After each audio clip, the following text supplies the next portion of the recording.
Biotic factor यानी कि जैविक घटक।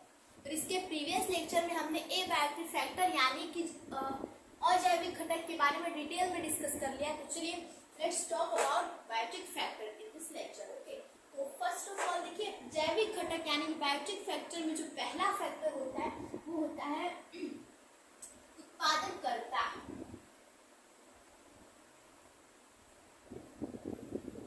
जिससे कहते हैं ऑटोट्रॉफ्स।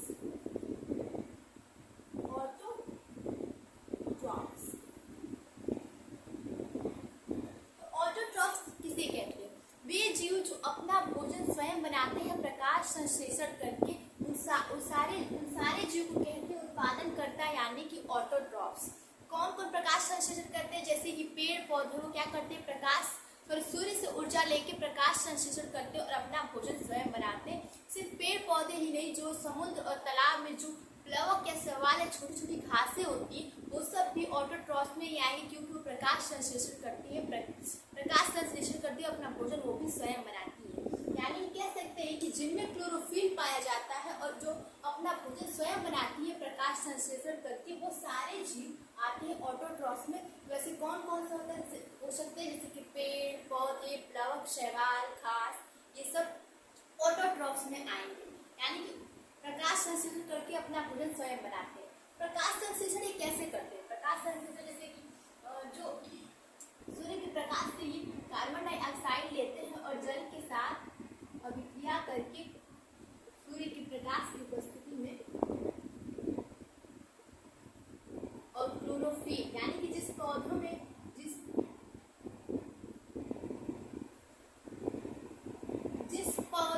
क्लोरोफिल हो और अपना भोजन स्वयं बनाते हैं, वो सारे ऑटोट्रॉफ्स यानी कि उत्पादनकर्ता में आएंगे। और जिसमें क्लोरोफिल होता है वो अपना भोजन वो हमेशा प्रकाश संश्लेषण करते हुए अपना भोजन हमेशा स्वयं बनाते हैं, उन्हीं को कहते हैं ऑटोट्रॉफ्स। प्रकाश संश्लेषण कैसे करते हैं? कार्बन डाइऑक्साइड और जल से क्रिया करके सूर्य के प्रकाश में क्लोरोफिल की उपस्थिति में क्या करते हैं, बनाते हैं ग्लूकोज C6H12O6 एंड O2 क्या होती है, रिलीज होती है। तो ऐसे ही होता है प्रकाश संश्लेषण यानी कि फोटोसिंथेसिस, ऐसे ही होता है। ठीक है, तो आप यहाँ पे देख सकते हैं यानी कि ये क्या कर रहे हैं, प्रकाश ऊर्जा को रासायनिक ऊर्जा में चेंज कर रहे हैं। जो जीव ये या आप इस तरह से भी डिफिनेशन दे सकते हैं कि जो जीव प्रकाश ऊर्जा को रासायनिक ऊर्जा में चेंज कर दे, जो जीव प्रकाश ऊर्जा को रासायनिक ऊर्जा में चेंज कर दे, उन्हें कहेंगे उत्पादनकर्ता यानी ऑटोट्रॉफ्स। वो सब सिर्फ पेड़ पौधे और जो प्लवक जिसमें क्लोरोफिल पाया जाता है वो सब ऐसा करते हैं। ठीक है, तो आप यहाँ पे देख सकते हैं कि प्रकाश ऊर्जा रासायनिक ऊर्जा में चेंज हो गई है। और यहाँ पे आप ये भी देखिए ऑक्सीजन भी इस फोटोसिंथेसिस, इसे कहते हैं प्रकाश संश्लेषण। इस फोटोसिंथेसिस में ऑक्सीजन क्या हो रही है, रिलीज हो रही है। यानी कह सकते हैं जब स्टार्टिंग में जब हमारे ब्रह्मांड में हमारे वायुमंडल में पहले ऑक्सीजन नहीं था। ऑक्सीजन कैसे बना? सबसे पहले एक साइनोबैक्टीरिया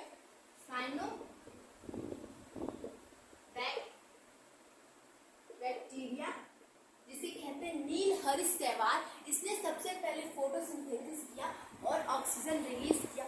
ऐसे ही इसके बाद से हमारे वायुमंडल में धीरे धीरे फोटोसिंथेसिस होता गया और हमारे वायुमंडल में ऐसे ऑक्सीजन का कंसंट्रेट 21% हो गया। यानी कि सबसे पहले साइनोबैक्टीरिया यानी कह सकते हैं नीलहरित शैवाल ने फोटोसिंथेसिस किया और ऑक्सीजन रिलीज किया। और ऐसे ही उसके बाद सारे पेड़ पौधे आए और उन्होंने ऑक्सीजन रिलीज किया फोटोसिंथेसिस करके। यानी कह सकते हैं कि ऑक्सीजन पहले हमारे वायुमंडल में नहीं था। ये जो साइनोबैक्टीरिया इसने सबसे पहले ऑक्सीजन रिलीज किया, फोटोसिंथेसिस से ही ऑक्सीजन हमारे वायुमंडल में आई, ये कह सकते हैं। यानी हम लोग को साइनोबैक्टीरिया को थैंक यू बोलना चाहिए, उसकी वजह से हमारे वायुमंडल में ऑक्सीजन आया और आज ऑक्सीजन का जो कॉन्सेंट्रेशन हो गया है वो हो गया 21%। यानी कह सकते हैं इससे ऑक्सीजन भी बनता है इस फोटोसिंथेसिस से। इसीलिए ऑक्सीजन के लिए पेड़ पौधे हम कहते हैं कि बहुत ज़्यादा जरूरी होते हैं। ठीक है, तो ये हमारे फर्स्ट यानी कि ऑटोट्रॉफ्स कंप्लीट हो गया। अब सेकेंड की तरफ चलेंगे। ठीक है, एग्जाम्पल में आप लोग लिख सकते हैं ऑटोट्रॉफ के एग्जाम्पल में पेड़ पौधे, घास, प्लवक, शैवाल, ये सब लिख सकते हैं। और सेकेंड हमारा क्या है? सेकेंड है उपभोक्ता।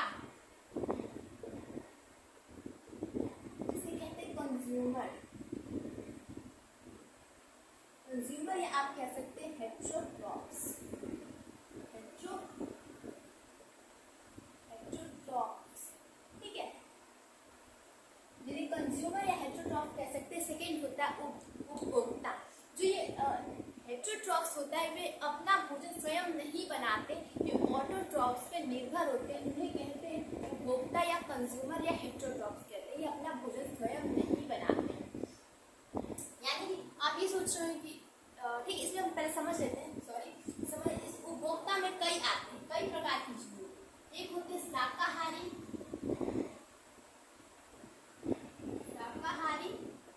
एक होते हैं मांसाहारी और एक होते हैं विशुद्ध मांसाहारी।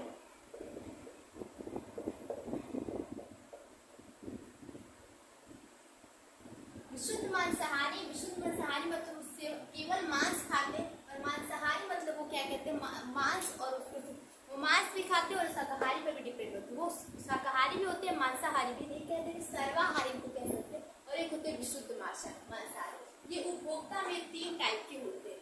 क्योंकि हम पहले यहाँ हमने क्या कंप्लीट कर लिया उसको लिख लेते हैं। हमने कंप्लीट कर लिया फर्स्ट, क्या उत्पादन करता है, इसको हमने क्या कर लिया, कंप्लीट कर लिया। यानी कह सकते हैं कि इसे कह सकते हैं कि फर्स्ट क्या है, फर्स्ट सबसे पहले ये आ रहा है, ठीक है, फर्स्ट। और जो उत्पादन करता पे निर्भर होता है शाकाहारी, उसे कह सकते हैं सेकेंड। और शाकाहारी पे डिपेंड होता है मांसाहारी, इसे कहते हैं थर्ड।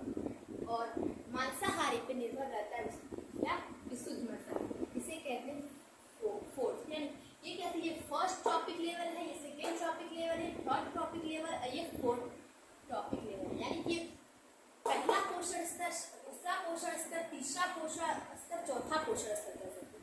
यानी कि उत्पादन करता, जो उत्पादन करते हैं, अपना भोजन स्वयं बनाते हैं और पेड़ पौधे विकसित होते हैं, वो शाकाहारी खाते हैं।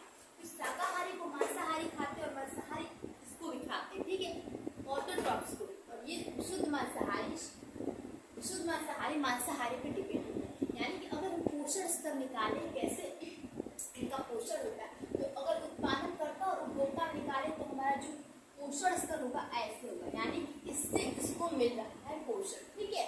लेकिन ये तो रहा अगर इन दोनों में सिर्फ निकालें। अगर हम ये सारे 1 2 3 4 अगर इन तीनों में निकालने लगे तो हमारा पोषण स्तर ऐसे आएगा, ऐसे आएगा। यानी फर्स्ट, इसके बाद इसको मिल रहा है, इसके बाद इसको मिल रहा है, इसके बाद इसको मिल रहा है। यानी कि पोषण स्तर हम ऐसे कहेंगे, अगर ऐसे ले तो अगर उत्पादनकर्ता और उपभोक्ता में डायरेक्ट लेंगे तो हमारा जो पोषण स्तर यानी कि टॉपिक्स लेवल है उसे ऐसे लेंगे, ठीक है। यानी कह सकते हैं कि ठीक है, समझ में आप लोग को आ गया कि कैसे होता है। सबसे पहले उत्पादन करता है यानी कि ऑटोट्रॉफ्स को शाकाहारी खाते हैं, शाकाहारी को मांसाहारी खाते हैं, मांसाहारी को विशुद्ध मांसाहारी खाते हैं, ठीक है। यानी कह सकते हैं कि हम ऊर्जा का प्रवाह उत्पादन करता है शाकाहारी से मांसाहारी पे और मांसाहारी से विशुद्ध मांसाहारी। यानी ऊर्जा का प्रवाह एक दिशीय हो रहा है, यानी कि इसी दिशा में, उल्टा कभी नहीं जा सकता ऊर्जा का प्रवाह। ऊर्जा का प्रवाह हमेशा इस दिशा में होता है। यानी कि जो कहते हैं ट्रॉपिक लेवल, यानी कि जो कह सकते हैं पोषण स्तर, वो हमेशा ये दर्शाता है कि ऊर्जा का प्रवाह एक दिशीय होता है। यानी ऊर्जा का प्रवाह इसमें एक दिशीय हो रहा है। ये तो रहा हमारा सेकेंड लेवल, ठीक है। हमने उसमें ऊर्जा का प्रवाह भी आपको बता दिया, ठीक है। सेकेंड है हमारा कंज्यूमर या हेटेरोट्रॉफ्स। अब हम चलेंगे अपना थर्ड। आप ये कह सकते हैं जो शाकाहारी होते हैं, मांसाहारी होते हैं, जो विशुद्ध मांसाहारी होते हैं और जो उत्पादन करता होते हैं यानी कि ऑटोट्रॉफ्स होते हैं, वो सब अगर सब मरेंगे तो कहाँ जाएंगे, ठीक है। सब मरेंगे तो जाएंगे अपघटनकर्ता के पास, जो कि हमारा तीसरा फैक्टर है, अपघटनकर्ता। अपघटनकर्ता यानी कह सकते हैं डीकम्पोजर,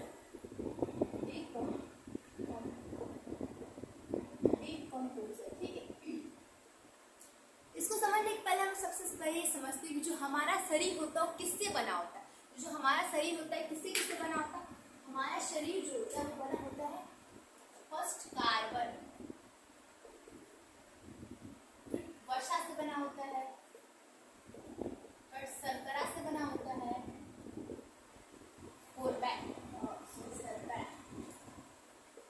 या फिर प्रोटीन से बना होता है। इन्हीं सब से हमारा जो है शरीर बना होता है। इससे कार्बन, वर्षा, शर्करा, प्रोटीन, इसी से हमारा शरीर बना होता है। और जो ये कार्बन, वर्षा, शर्करा और प्रोटीन ये सब किससे बने होते हैं, ये सब बने होते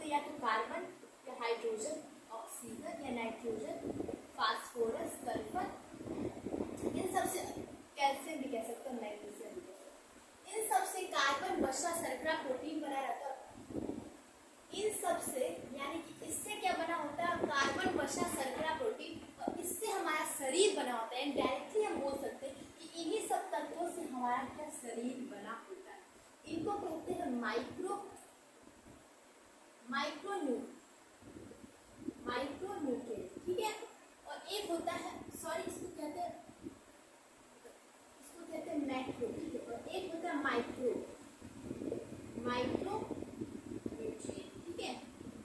इसमें क्या आता है, इसमें आप ये कह सकते हैं कि जो हमारे कोबाल्ट, जिंक,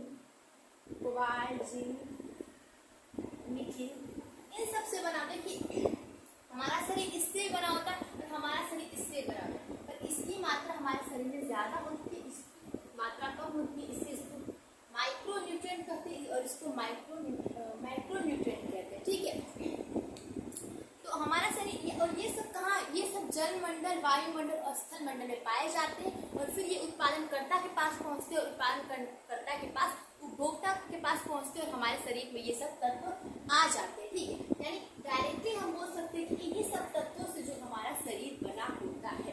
तो मान लीजिए कोई शरीर में ये सब तत्व फिक्स, ठीक है, वायुमंडल, जलमंडल, स्थल मंडल से लेके किसी शरीर में ये तत्व फिक्स है। मान लीजिए उस बॉडी की डेथ हो जाती है, तो क्या वो अपने अंदर उसको क्या फिक्स किए हुआ है, डेथ हो जाएगी तो वायुमंडल में, और फिर वापस से कैसे जाएगी, किसी शरीर में रहेगा वो डेथ हो गया, वायुमंडल में कैसे जाएगी, वायुमंडल में इन सब तत्वों की कमी हो जाएगी।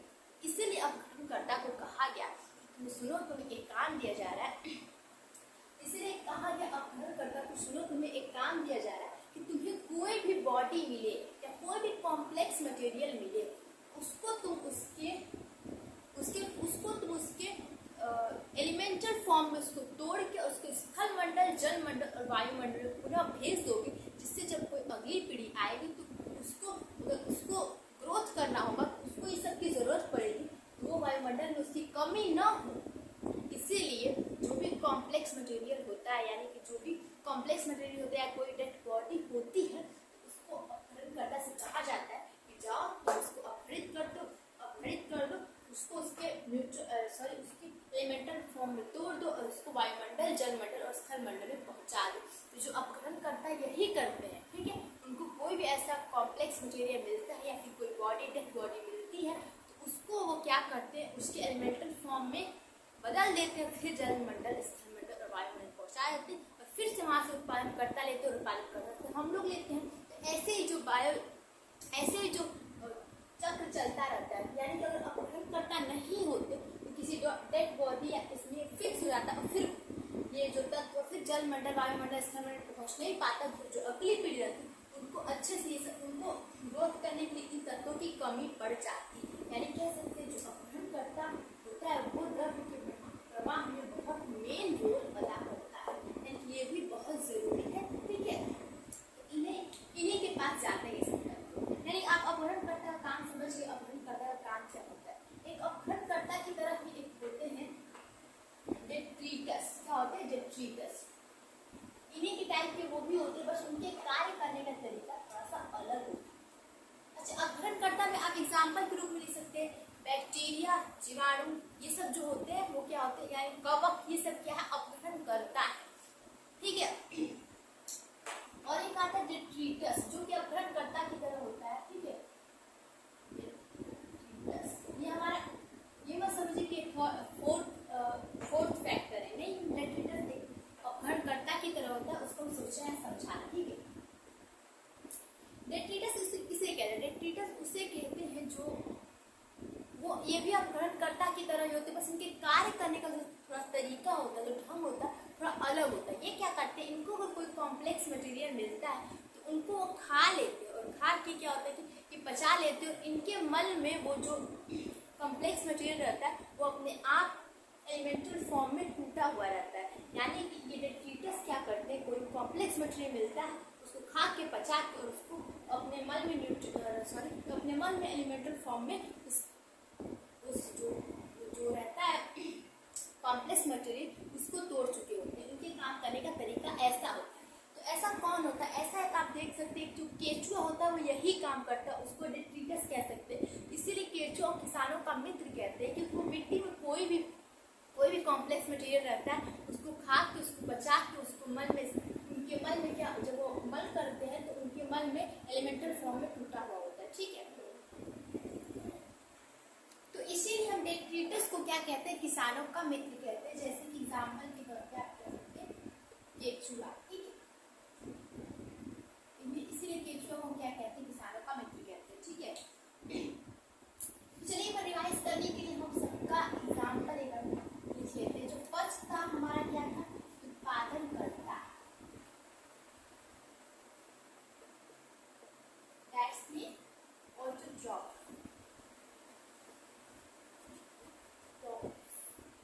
ठीक है, इसके एग्जाम्पल आप क्या लिख सकते हैं?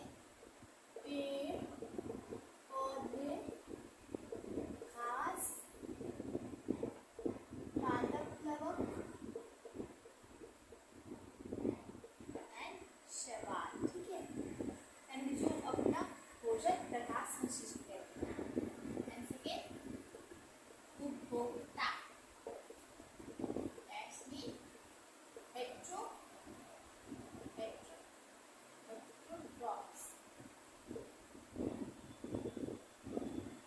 एग्जाम्पल के तौर पे आप क्या लिख सकते हैं? हेटेरोट्रॉप्स में हेटेरोट्रॉप्स यानी क्या बोल सकते हैं कि जैसे कि शाकाहारी इसमें कई टाइप का था। शाकाहारी में गाय, बकरी, और फिर क्या था? मांसाहारी या सर्वाहारी। सर्वाहारी जो मानव में क्या है? सर्वाहारी मानव। एंड फिर जो शेर है, जो चीता है, ये सब क्या है? ये सब मांसाहारी, शुद्ध मांसाहारी। तो जो थर्ड हमारा क्या था? थर्ड था अपघटनकर्ता।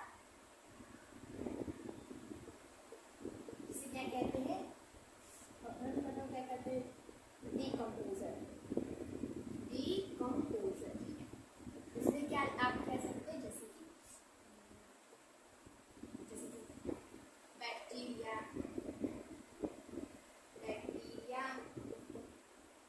जीवाणु, कवक, ये सब आएंगे अपघटनकर्ता में। और मैं बताई कि अपघटनकर्ता का एक और टाइप होता है, उसको नेक्स्ट फैक्टर आप मत समझिए कि चौथा फैक्टर है। अपघटनकर्ता में एक और होता है डेट्रिटस, डेट्रिटस, ठीक है। ये भी अपघटन ही करता है, लेकिन उसके कार्य करने का तरीका थोड़ा निराला होता है, थोड़ा अलग होता है। इसके एग्जाम्पल के तौर पे आप कह सकते हैं केचुआ। यही सब है। आई होप आपको फ्रेंड्स से समझ में आया होगा जैविक फैक्टर